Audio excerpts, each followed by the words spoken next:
اے مسلمانوں، تم نے ایمان اور جہاد کا جو حق ادا کر دیا، اب 3 وعدے ہیں ہمارے. لَيَسْتَخْلِفَنَّهُمْ فِي الْأَرْضِ كَمَا اسْتَخْلَفَ الَّذِينَ مِنْ قَبْلِهِمْ، لازماً انہیں خلافت عطا کریں گے زمین میں جیسے کہ ان سے پہلوں کو خلافت عطا کی تھی. یا داؤد انا جعلناک خلیفۃ فی الارض، کبھی اگر داؤد اور سلیمان کی حکومتیں ہو سکتی تھی تو محمد الرسول اللہ کی امت کی حکومت کیوں نہیں ہو سکتی؟ لَيَسْتَخْلِفَنَّهُمْ فِي الْأَرْضِ كَمَا اسْتَخْلَفَ الَّذِينَ مِنْ قَبْلِهِمْ وَلَيُمَكِّنَنَّ لَهُمْ دِينَهُمُ الَّذِي ارْتَضَىٰ لَهُمْ، اور جو دین کے اللہ نے تمہارے لیے پسند کر لیا ہے اب اس کو تمکن عطا کرے گا، غلبہ عطا کرے گا. یہ دین غالب رہنے کے لیے آیا ہے، مغلوب رہنے کے لیے نہیں. الحق یعلو ولا یعلی علیہ، حق کو حق پہنچتا ہے کہ سربلند ہو، نہ یہ کہ پامال کر دیا جائے. تیسرا وعدہ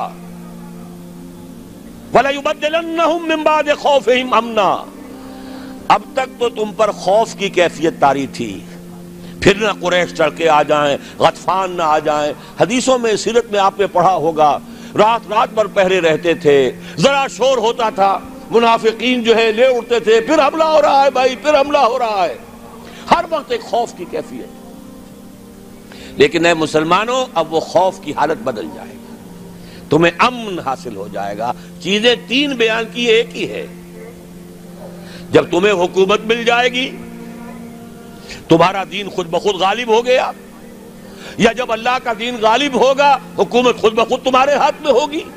اور پھر اب ڈر کس کا؟ اب چین ہوگا، سکون ہوگا، اطمینان ہوگا، امن ہوگا.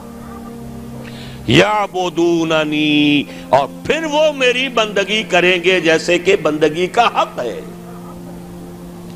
ایک ہے انفرادی بندگی، ایک ہے اجتماعی بندگی. اجتماعی بندگی جب تک نہیں ہے، انفرادی بندگی عبادت ناقص ہے. نماز میں ہم نے کہہ دیا ایاک نعبد و ایاک نستعین، باہر جا کر کسی اور کے قانون کی پیروی کر رہے ہیں. ہمارے ملک میں کسی اور کا قانون چل رہا ہے، اللہ کی کتاب سے کوئی سروکار نہیں. سارا معاشی نظام یا نقد کے سود پر یا زمین کے سود پر، بغاوت ہی بغاوت. ظہر الفساد فی البر والبحر. ہاں مسجدوں میں نمازیں پڑھ لو، رمضان میں روزے رکھ لو، انفرادی عبادت تو تمہاری ہو رہی ہے، اجتماعی طور پر تو تم اللہ کے باغی ہو، اللہ کے خلاف تمہارا اعلان جنگ ہے. اگر سودی معاملے سے باز نہیں آتے، فَاذَنُوا بِحَرْبٍ مِّنَ اللَّهِ وَرَسُولِهِ، باز نہیں آتے تو اللہ اور اس کے رسول کی طرف سے الٹیمیٹم ہے تمہارے خلاف. جب تک دین غالب نہ ہو عبادت ناقص ہے. بڑا پیارا شعر ہے، کس کا ہے مجھے نہیں معلوم. باطل کے اقتدار میں تقوی کی آرزو، بڑے بڑے متقی سب زندہ دار. وہ جو اقبال نے کہلوایا ہے ابلیس کی زبان سے، خال خال اس قوم میں اب تک نظر آتے ہیں، وہ کرتے ہیں اشک سحرگاہی سے جو ظالم وضو. ایسے لوگ موجود، لیکن پوری قوم اللہ کے خلاف جنگ کر رہی ہے، پوری قوم بغاوت پر ہے. مملکت اور اس کا قانون بغاوت پر مبنی ہے، اللہ کے خلاف. جب تک کہ پورا دین قائم نہ ہو عبادت ناقص ہے. یعبدوننی، جب ایسا ہو جائے گا تب میری عبادت کا حق پورا ہوگا. لا یشرکون بی شیئا، اور اس وقت پھر وہ میرے ساتھ کسی کو شریک نہیں ٹھہرائیں گے. آج کس کو ٹھہرایا ہوا ہے؟ سیاسی اعتبار سے عوامی حاکمیت، اقتصادی اعتبار سے امریکہ انداتا.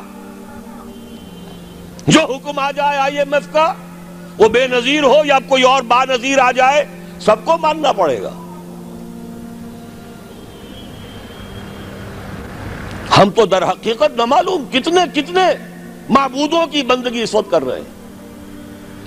یہ بندگی مکمل اسی وقت ہوگی لا یشرکون بی شیئا کے ساتھ، جبکہ پورا نظام زندگی اجتماعی بھی اللہ کے قانون کے تابع ہوگا.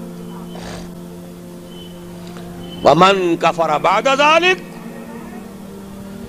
دو ترجمے اس کے ہیں، جو اس کے بعد بھی ناشکری کرے یا جو اس کے بعد بھی کفر کرے۔ دین کا غلبہ ہو جائے پھر بھی کوئی کفر پر اڑا رہے تو اس سے بڑا ناہنجار اور کون ہوگا۔ باطل کے غلبے میں تو میں کہہ سکتا ہوں نا، کیا کروں، ہمت نہیں ہے، کیسے یہ چنا جو ہے پہاڑ کو پھوڑ سکتا ہے اور کیسے پورے پہاڑ کو پھوڑ سکتا ہے، لہذا مجبوری ہے بھائی، اللہ اللہ تو ہم کر ہی رہے ہیں نا۔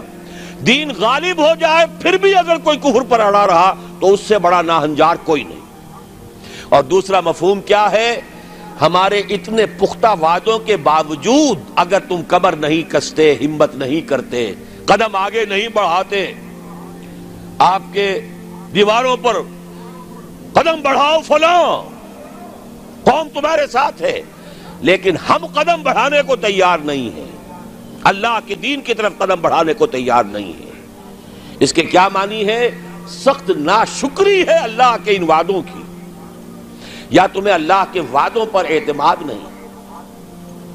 وَمَنْ أَصْدَقُ مِنَ اللَّهِ قِيلًا وَمَنْ أَصْدَقُ مِنَ اللَّهِ حَدِيثًا، کون ہوگا اللہ سے بڑھ کر سچا اپنے وعدے میں، کون ہوگا اللہ سے بڑھ کر سچا اپنی بات میں؟ لیکن ہمیں اعتماد ہو تو پھر تو ہم بازی کھیلیں زندگی کی مردانگی کے ساتھ اللہ کے دین کے لیے، ہمیں تو نہیں ہے۔ وَمَنْ كَفَرَ بَعْدَ ذَلِكَ، اس کے کیا معنی ہے؟ ہمارے ان پورے وعدوں کی ناشکری کرو گے، فَأُولَئِكَ هُمُ الْفَاسِقُونَ۔